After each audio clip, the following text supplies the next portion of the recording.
Today I am going to discuss disasters and their management. And especially today I will elaborate only two disasters, earthquake and landslides.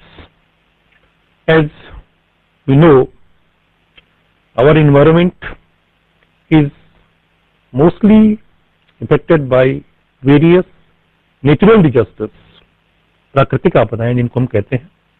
और इन प्राकृतिक आपदाओं को यदि हम देखें तो ये अलग अलग रूपों में अपना प्रभाव दिखाती हैं और इनका प्रभाव मानव जीवन के लिए ही नहीं बल्कि हमारी पूरी पृथ्वी के लिए, इसमें पाई जाने वाली वनस्पतियां, इसमें उपलब्ध सभी जीव जंतु और जो जमीन, जल, इन सबको ये आपदाएं प्रभावित करती हैं।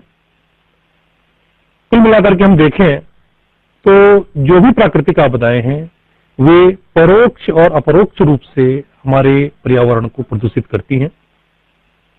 यदि हम देखें डिजास्टर क्या है या आपदाएं क्या है, तो डिजास्टर्स एक ऐसी घटनाएं हैं जो बिना किसी पूर्व चेतावनी के आती हैं और एक डरावनी, गंभीर नुकसान को देती है जिससे हमारा जीवन प्रभावित होता है। यहां तक कि बहुत से लोग घायल हो जाते हैं, कुछ लोग मृत्यु को प्राप्त हो जाते हैं। और इन सब के परिप्रेक्ष्य में इन सब से बचने के लिए हमारे पास तत्काल कोई साधन उपलब्ध नहीं रहते हैं जिससे कि हम इसको या इस घटना से संभल सकें। कहने का आशय ये है कि ऐसी घटना जो बिना पूर्व चेतावनी के आती है और हमारे जीवन को, हमारे विकास को, हमारे पर्यावरण को, हमारे जल को, जमीन को, जीव जंतुओं को, सबको प्रभावित कर देती है, उसको हम आपदा के रूप में जानते हैं। यदि हम आपदा जो डिजास्टर शब्द है उस शब्द को देखें सकारात्मक और नकारात्मक परिप्रेक्ष्य में, तो सकारात्मक परिप्रेक्ष्य में डी को हम डेवलपमेंट के रूप में ले सकते हैं और अगर नकारात्मक रूप में देखें तो it is damage, D for damage and D for development, I for interruption and positively it is innovation, S severe and it is sharing. We can share the disasters, the difficulties. A antagonistic and A can be become awareness. S is courage and S for self-sufficiency. And T trauma and it can be transformation. E emergency and E for education. And R, this is risk and it may be resilience in positive aspect. As far as the hazard vulnerability in India is concerned, हमारे देश में 60% भूभाग भूकंप से प्रभावित होने की संभावना यहाँ पे है। 40 मिलियन हेक्टेयर जो हमारी जमीन है, कुल 8% जो लैंड मास है, हमारी जो भूमि है, इसमें बाढ़ की संभावनाएं हैं। 8000 किलोमीटर हमारी जो तट रेखा है, ये साइक्लोन से प्रभावित होने की इसमें संभावनाएं रहती हैं। सूखे के परिप्रेक्ष्य में देखें तो लगभग 80% भूभाग है जो सूखे से प्रभावित होने की संभावना जिसमें हमेशा बनी रहती है। हमारा जो पर्वतीय क्षेत्र है ये भूस्खलन के परिप्रेक्ष्य में या जो हिमस्खलन के परिप्रेक्ष्य में या जो ओले गिरते हैं या जो क्लाउड बस्ट या बादलों की फटने घटनाएं होती हैं, इस परिप्रेक्ष्य में बहुत ज्यादा संवेदनशील है। और इसके अलावा बहुत से मानव निर्मित जो आपदाएं हैं वो भी प्रभाव डाली हैं। यदि हम भूकंप के बारे में बात करें और भूकंप के बारे में चर्चा करने से पहले हमें पृथ्वी के धरातली स्वरूप को समझना बहुत जरूरी है। हमारी जो पृथ्वी है इसके आंतरिक धरातल को यदि हम देखें तो इसमें सबसे बाहरी भाग जिसको हम ऊपरी पृष्ठ या क्रस्ट के नाम से जानते हैं और इसके अंदर का भाग जिसको हम सियाल, सिलिकॉन और एल्यूमिनियम का बना हुआ है जो सियाल, और इस सियाल के अंदर का भाग सीमा, सिलिकॉन और मैग्नीशियम का बना हुआ है और इसके अंदर का जो सबसे अंदर का भाग है, इसको निकुलर फेरियम का जो बना हुआ है, जैसे जैसे हम भूमि के अंदर जाते हैं वैसे वैसे भूमि के अंदर जो तत्व उपस्थित हैं उनकी जो संरचना है, उनका जो घनत्व है, उसमें अंतर आता जाता है और साथ साथ तापमान में भी अंतर आता जाता है। तो ताप और घनत्व जैसे कारकों की वजह से हमारी पृथ्वी के ऊपर जो संतुलन है उस संतुलन पे प्रभाव पड़ता है। और ये हमारे पूरे ग्लोब को हम देखें या पूरे विश्व में जो 7 हमारे महाद्वीपों की स्थिति को देखें तो उस परिप्रेक्ष्य में हम देखते हैं कि इस पृथ्वी के ऊपर जो बाह्य शक्तियां हैं, वायु, जल, हिमानी, समुद्री जल या भूमिगत जल, जो प्रक्रियाएं काम कर रही हैं वो हमेशा अपर्दन कर रही हैं पृथ्वी के ऊपर, और अपर्दन करते करते जो ऊंचे ऊंचे भूभाग हैं उन ऊंचे ऊंचे भूभागों को समतल कर रही है। लेकिन भूमि के अंदर की जो फोर्सेज हैं, भूमि के अंदर जो इंडोजेनेटिक फोर्सेज हैं, जिसमें भूकंप है, ज्वालामुखी है, बलन है, भ्रंशन है, ये भूमि के ऊपर उत्थान का काम करती है। भ्रंशोत पर्वत बन जाता है, रिफ्ट वैली बन जाता है, ब्लॉक पर्वत जिसको हम कहते हैं वो बन जाता है। इसके अलावा ज्वालामुखी पर्वत बन जाते हैं, ज्वालामुखी द्वीप बन जाते हैं, या काल्डेरा लेक बन जाती हैं। ये सब भूमि के ऊपर ज्वालामुखी, भूकंप, बलन, भ्रंशन की क्रियाओं के कारण बनते हैं, और ये जो आंतरिक प्रक्रियाएं हैं वो भूमि के ऊपर अपलिफ्टमेंट का कार्य कर रही हैं। अपलिफ्टमेंट से ये नई स्थलाकृतियां बन रही हैं, और जो भूमि के ऊपर जो शक्तियां काम कर रही हैं, जैसे मैंने बताया जल, वायु, हिमानी, भूमिगत जल, समुद्री जल, ये उसको समतल करने का काम कर रही है। तो एक साइक्लिक प्रोसेस में ये घटनाएं घटित हो रही है। हम यदि देखें तो अल्फ्रेड वेगनर एक भूगर्भवेत्ता हुए हैं, उन्होंने अपनी एक थ्योरी दी है, कंटिनेंटल ड्रिफ्ट थ्योरी, महाद्वीपों का विस्थापन, 1919 और 22 के बीच में इनकी ये सामने आई बातें। और उस परिप्रेक्ष्य में इन्होंने बताया कि हमारे जितने महाद्वीप हैं वे सब पहले एक दूसरे से जुड़े हुए थे, आप सामने देख रहे हैं, और धीरे धीरे वे अलग होते गए।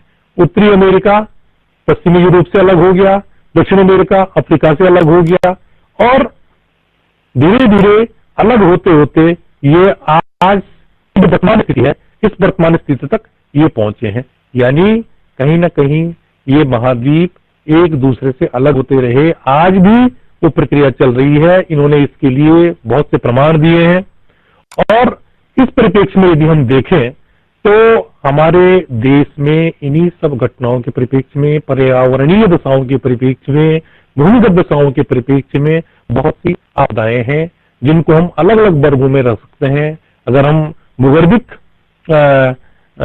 आपदाओं की बात करें तो भूकंप है, सुनामी है, और ज्वालामुखी क्रियाएं हैं, या भूस्खलन की क्रियाएं हैं, या क्या कहते हैं माइन फायर है, या डैम ब्रस्ट है, ये सब घटनाएं घटित होती हैं। यदि हम जलवायु या जल से संबंधित आपदाओं को देखें तो ये साइक्लोन्स हैं, जिसको चक्रवात के रूप में हम कह सकते हैं, हरिकेन्स, टॉर्नेडो जिनको हम नाम देते हैं, अलग अलग क्षेत्रों में अलग नाम देते हैं, बाढ़ है, सूखा है, इसके अलावा ओले का गिरना है, या अनेक क्षेत्रों में क्लाउड बर्स्ट की घटनाएं, बादल फटने की घटनाएं हो जाना है, या समुद्र में इरोजन की घटनाएं हो जाना है। ऐसे ही इन्वायरमेंटल या बायोलॉजिकल हैजर्ड्स हैं, जिसमें हम पर्यावरणीय प्रदूषण है, या डिफोरेस्टेशन, वनों का निर्वनीकरण है, ह्यूमन एनिमल और एपिडेमिक्स का अटैक है, या पेस्ट अटैक है।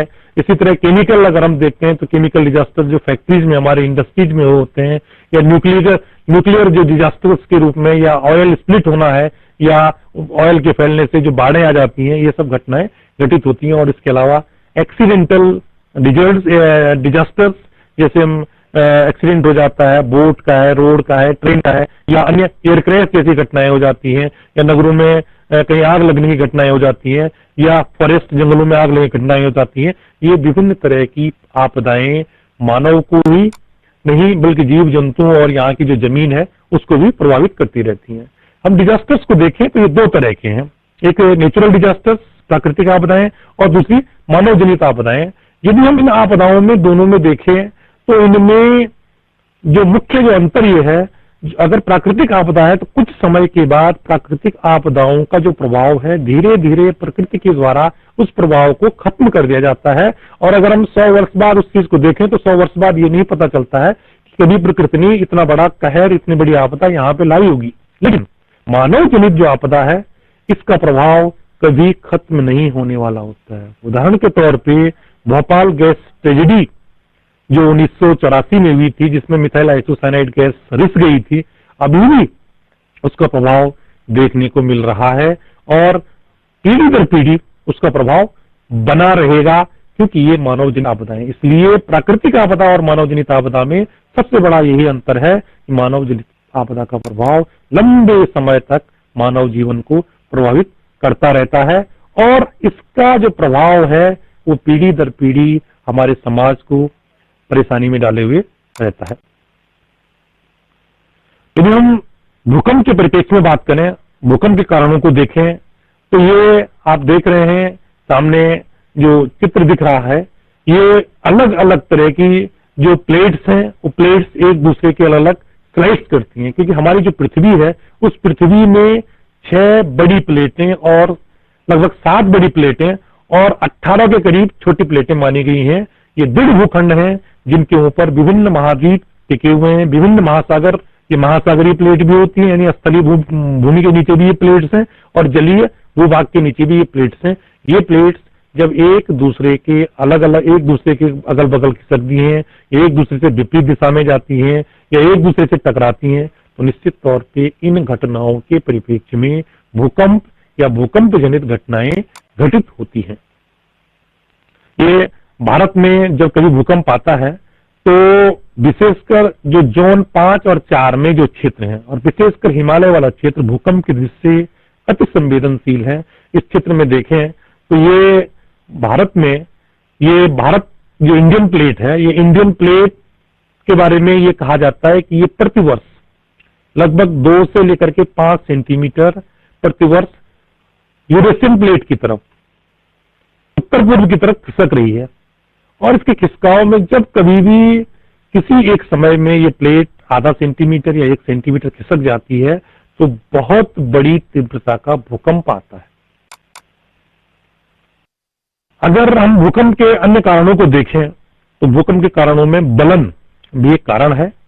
ये सीधा जो ये एक क्षेत्र है, एक चट्टान है, इस चट्टान में बीच में कहीं फॉल्ट आ जाता है, बलन आ जाता है, तो ये स्थितियां आ जाती हैं, एक हिस्सा इधर की तरफ और एक हिस्सा ऊपर की तरफ आ जाता है। तो जो बलन की जो स्थिति होती है उस बलन की स्थिति में बहुत तीव्रता से कंपन होता है और चट्टान का एक हिस्सा दूसरे हिस्से से अलग हो जाता है, डिस्प्लेसमेंट उसमें हो जाता है और बहुत जोर की कंपन आती है जो भूकंप के रूप में हमको दिखाई देती है या महसूस होती है। भूकंप के प्रभाव को हम देखें तो ये आप सामने जो विभिन्न चित्रों के माध्यम से दिखाई दे रहा है, इसका बड़ा पूरी भूमि में दरारें पड़ जाती हैं, पूरे जो बड़ी बड़ी ऊंची बहुमंजिली मकाने हैं, जो इमारतें हैं वो ढह जाती हैं। ये और पूरी ऐसी स्थिति आ जाती है कि मानव जीवन ही नहीं बल्कि संपूर्ण उस क्षेत्र में जो कुछ भी जीवन है, जो कुछ भी क्रियाकलाप है, सब खतरे में पड़ जाते हैं। इसका प्रभाव इस रूप में देखने को आता है, बिल्डिंग टूट जाती हैं और जो अच्छे डिजाइन से नहीं बनाई गई जो संरचनाएं होती हैं वो भी टूट जाती हैं, लोग मारे जाते हैं, घायल होते हैं। इसके अलावा कुछ लोग उनके ऊपर यदि ठीक से उन्होंने अगर अपने सामान मकान के ऊपर नहीं रखा हो, उन मकान के ऊपर जो सामान रखा हुआ था उस सामान के गिरने से भी टूट जाती हैं। यदि ये भूकंप को देखें तो भूकंप का जो प्रभाव सबसे पहले जहां पे भूकंप शुरुआत होती है उसको हम भूकंप मूल कहते हैं और सबसे पहले जहां पे भूकंप महसूस होता है उसको हम अधिकेंद्र कहते हैं, इसको एपिसेंटर, और ये गोलाई में भूकंप की तरंगें ऊपर निकलती हैं। इसका प्रभाव इस रूप में देखने जाता है, अगर भूकंप के अधिकेंद्र और भूकंप के मूल के बीच की दूरी अगर अधिक है तो ज्यादा मैग्नीट्यूड का भी अगर भूकंप किसी क्षेत्र में आता है तो उसका नुकसान कम से कम देखने को मिलता है।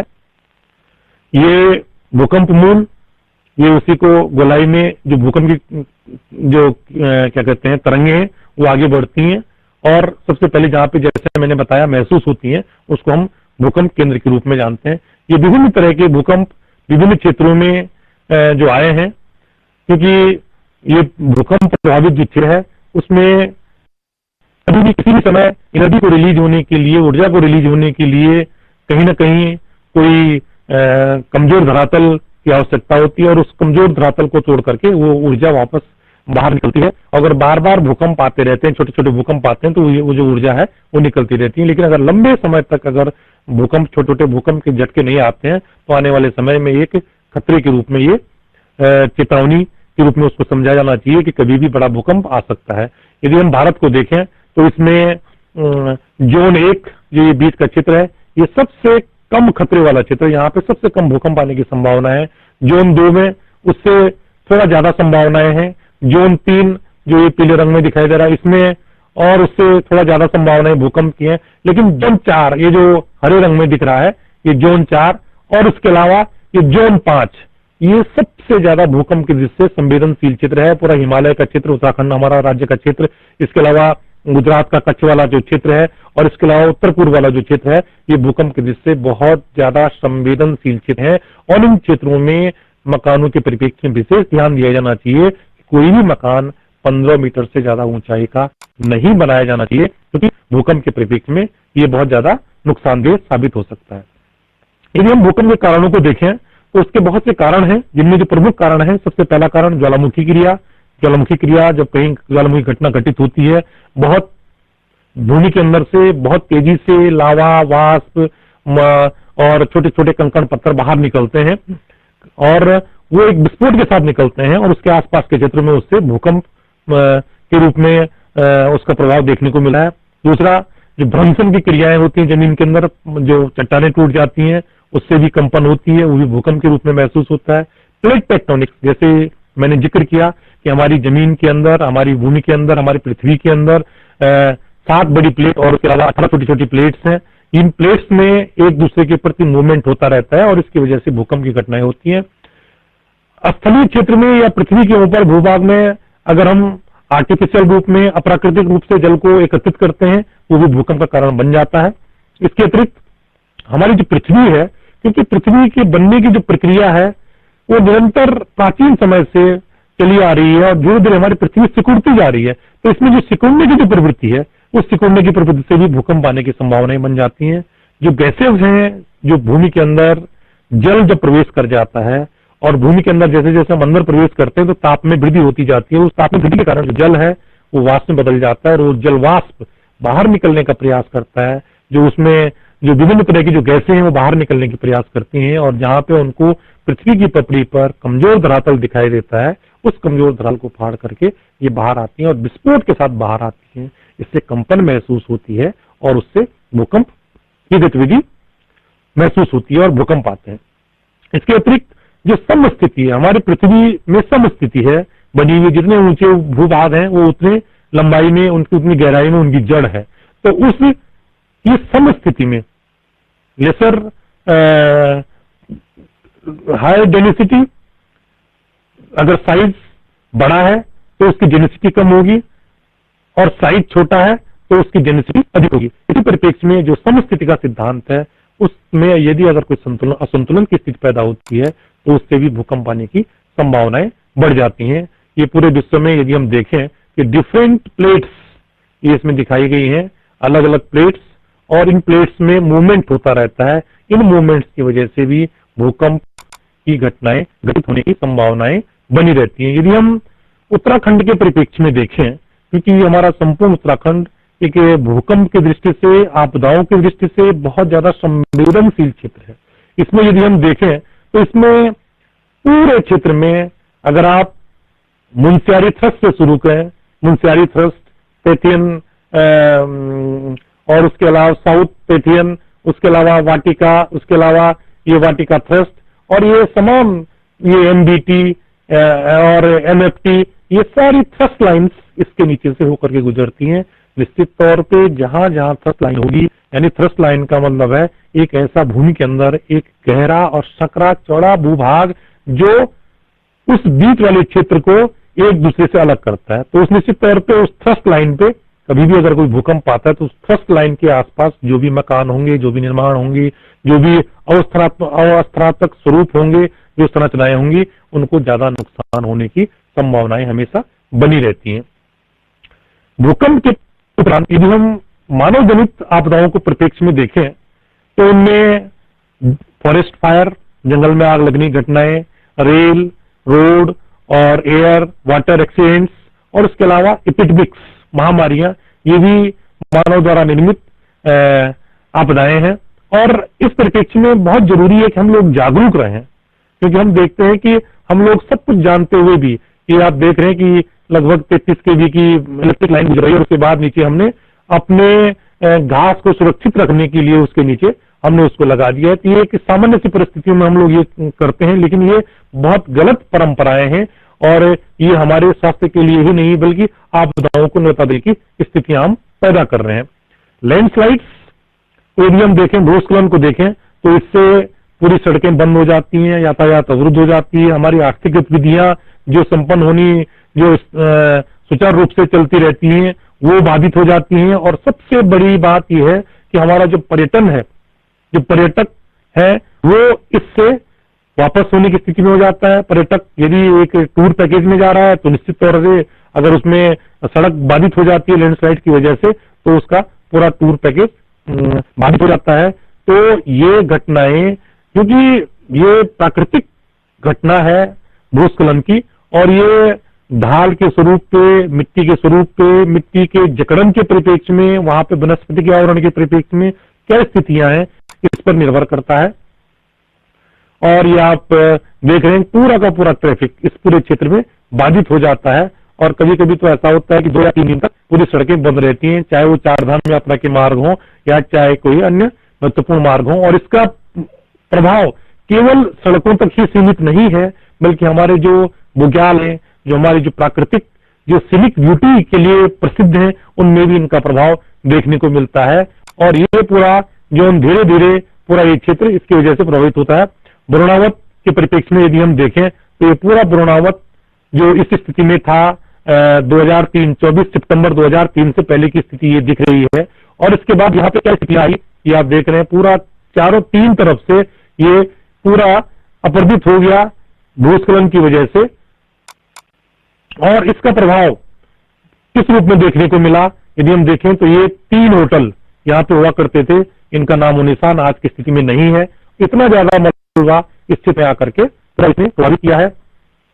पूरा जो आजाद मैदान का क्षेत्र है, इसके पीछे जो नेशनल हाईवे था, इस नेशनल हाईवे को पूरा इसने बाधित किया। और इन स्थानों पे जहां पे होटल दिखाई दे रहे थे, ये स्थिति, वर्तमान स्थिति इस रूप में दिखाई देती है। तो निश्चित तौर पे जो भूस्खलन है उसका प्रभाव हमारे लिए बहुत ही ज्यादा हानिकारक है। और जो कुछ भी मलबा वरुणावत से नीचे आया, उसको देखिए पूरे फॉरेस्ट एरिया में टनों मलबा यहाँ पे एकत्रित कर दिया गया। तो ये निश्चित तौर पे भूस्खलन जो सामान्य घटना पर्वतीय क्षेत्र के लिए, बरसात में ये स्थितियां यहाँ पे रही हैं। पूरे नेशनल हाईवे पे आप देख रहे हैं, पूरा एक सड़क में पूरी नदी की तरह पानी बह रहा है। तो इसका प्रभाव बहुत ज्यादा देखने को मिला है। और इस परिप्रेक्ष्य में बहुत जरूरी है कि हम जो भी लैंडस्लाइड्स जोन है, उन लैंडस्लाइड्स जोन के प्रबंधन की बात करें। ये 1978 में डबरानी जो लैंडस्लाइड जोन है उसका ये दृश्य है। और इस डबरानी लैंडस्लाइड जोन में जो घटना घटित हुई, वो बादल फटने की घटना से इस क्षेत्र में, इस इधर वाले क्षेत्र में, ये इस क्षेत्र में कहीं बादल फटने की घटना घटित हुई। और यहां से जो गदेरा आता था, उस गदेरे की वजह से ये सारा का सारा मटेरियल भागीरथी नदी के मार्ग को इसने इस मटेरियल से अवरोधित कर दिया। और ये आप देख रहे हैं यहाँ पे झील बन गई पूरे डबरानी क्षेत्र में। और आगे पूरा सूखा, लगभग 8 से 10 घंटे तक ये पानी यहाँ पे जमा रहा। और 1978 में, और बाद में फिर हल्का जो तटीय क्षेत्र है, उन तटीय क्षेत्रों में बाढ़ की जैसी स्थितियां पैदा हुई हैं। तो भूस्खलन हमारे मानव जीवन को ही नहीं प्रभावित करता है, बल्कि हमारी वनस्पतियों को, हमारी भूमि को भी वो, ये हमारी जो खेत हैं, हमारी जो खलिहान है, उनको भी प्रभावित करता है। अब हम बात करें इन सब आपदाओं के परिप्रेक्ष्य में, इनको हम कैसे रोकें या इन आपदाओं का प्रबंधन कैसे किया जाए। आपदा प्रबंधन के उद्देश्य को यदि हम देखें तो आपदा प्रबंधन का सबसे पहला उद्देश्य है कि जितनी भी जो क्षति हो वो कम से कम हो, क्षति को रोका जाए। क्षति को रोकने के साथ ऐसी व्यवस्था की जाए कि जहां जहां आपदा आई है वहां तुरंत सहायता पहुंचाई जाए। और उस क्षेत्र में जो रिकवरी होनी चाहिए, उस क्षेत्र में जो राहत होनी चाहिए, वो त्वरित रूप से प्रदान की जाए। ये हमारे आपदा प्रबंधन का प्रमुख लक्ष्य है। आपदा प्रबंधन की आवश्यकता क्या है और आपदा प्रबंधन क्या है? क्योंकि आपदा प्रबंधन एक ऐसा सिस्टम है या एक ऐसा क्रम है जो देखता है चीजों को, आपदाओं को का एनालिसिस करता है, आपदाओं का विश्लेषण करता है और विश्लेषण के बाद उस आपदा से हम कैसे बचें, उसके लिए क्या उपाय करें, उसके लिए क्या तैयारी करें, उसके लिए त्वरित रूप में हमारा क्या रिस्पॉन्स होना चाहिए, हमें त्वरित रूप में क्या करना चाहिए कि हम सामान्य स्थिति बहाल करें। इन सब के बारे में जो कुछ भी ज्ञान अर्जित किया जाता है उसको हम डिजास्टर मैनेजमेंट या प्राकृतिक आपदा के रूप में जानते हैं। और डिजास्टर मैनेजमेंट का अपना एक साइकिल है। अगर कहीं पे डिजास्टर या कोई घटना घटित होती है, डिजास्टर का इम्पैक्ट के तुरंत बाद प्रभाव जो होता है उसको हम तुरंत उसको रिस्पॉन्ड करना, रिस्पॉन्ड करने के बाद रिहेबिलिटेशन की प्रक्रिया, फिर रिकंस्ट्रक्शन की प्रक्रिया और डेवलपमेंट के परिप्रेक्ष्य में हम देखें तो डेवलपमेंट अगर हो गया तो उसको रोकने की प्रक्रिया, उसको मिटिगेट करने की प्रक्रिया और उससे तैयारी की प्रक्रिया, ये पूरा साइकिल हम डिजास्टर मैनेजमेंट के रूप में इस साइकिल को समझते हैं। डिजास्टर मैनेजमेंट की आवश्यकता क्यों है? क्योंकि डिजास्टर मैनेजमेंट की आवश्यकता इसलिए है क्योंकि हमने जो कुछ भी विकास किया है उस विकास की गतिविधि को बढ़ाए रखने के लिए, उसको संरक्षित करने के लिए, उसको सुरक्षित करने के लिए निश्चित तौर पे हमको ऐसे ज्ञान की आवश्यकता होती है, ऐसे कौशल की आवश्यकता होती है कि कभी भी किसी भी समय कोई घटना घटित हो जाए तो हमें त्वरित रूप से कैसे वहां पे कार्य करना है कि सामान्य अवस्था बहाल हो जाए। उस ज्ञान को समझने के लिए, उस ज्ञान के बारे में जानकारी देने के लिए हमें आपदा प्रबंधन की नितांत आवश्यकता है। यदि हम डिजास्टर मैनेजमेंट के परिप्रेक्ष्य में देखें तो इसका राष्ट्रीय स्तर पे नेशनल डिजास्टर मैनेजमेंट स्ट्रक्चर है और उस स्ट्रक्चर में एनडीएमए आपने परिचित होंगे, नेशनल डिजास्टर मैनेजमेंट अथॉरिटी। ये हमारे देश में राष्ट्रीय स्तर की एक अथॉरिटी है जो आपदा के परिप्रेक्ष्य में, आपदा से बचाव के परिप्रेक्ष्य में, आपदा से के परिप्रेक्ष्य में कैसे तुरंत सहायता दी जाए, इस परिप्रेक्ष्य में पूरा राष्ट्रीय स्तर पे कानून बनाना, राष्ट्रीय स्तर पे पूरे कार्यक्रम संचालित करना, ये इसका उद्देश्य है। और ये एनडीए गवर्नमेंट ऑफ इंडिया के संरक्षण में ये अपना पूरा कार्य करता है।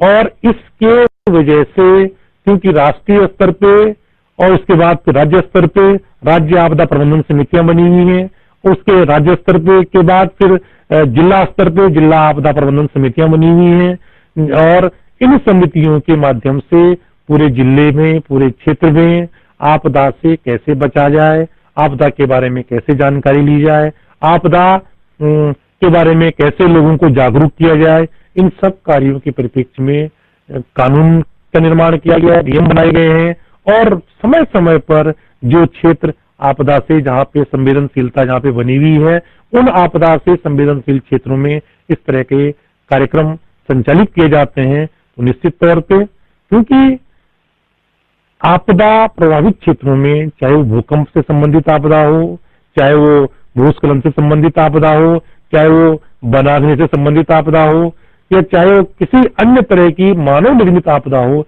इन आपदाओं के परिप्रेक्ष्य में निश्चित तौर पे पूरे विद्यार्थी वर्ग के साथ साथ पूरे समाज का ये दायित्व है कि हम इन आपदाओं के बारे में ज्यादा से ज्यादा जानकारी हासिल करें और आपदा से कैसे बचा जाए, आपदा के प्रभाव क्या हैं, इसके बारे में लोगों को भी जागरूक करें।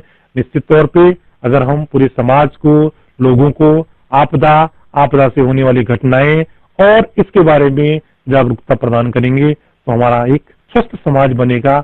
और निश्चित तौर पे क्योंकि आपदा से जो क्षति होती है उस क्षति से, क्योंकि वो करोड़ों लाखों रुपए की वो क्षति होती है और हमारी जितनी भी इंफ्रास्ट्रक्चर होता है उन्होंने वो इंफ्रास्ट्रक्चर बर्बाद हो जाता है या इंफ्रास्ट्रक्चर टूट जाता है, सारी गतिविधियां बाधित हो जाती हैं और उसमें फिर दोबारा हमें बहुत ज्यादा धन खर्च करना पड़ता है। हमारा विकास है जो हम 10 साल आगे बढ़ते वो विकास 10 साल पीछे हो जाता है। तो निश्चित तौर पे मानव जन की कम से कम हानि हो, पर्यावरण की कम से कम हानि हो, जमीन की कम से कम हानि हो, जीव जंतु की कम से कम हानि हो, इसके बारे में हमें सोचना चाहिए। और अगर हम इसके बारे में सोचते हैं तो निश्चित तौर पे हम एक स्वस्थ समाज में, एक स्वस्थ देह में और एक स्वस्थ विकास की प्रक्रिया में अपने आप को गतिशील कर सकते हैं। Thank you.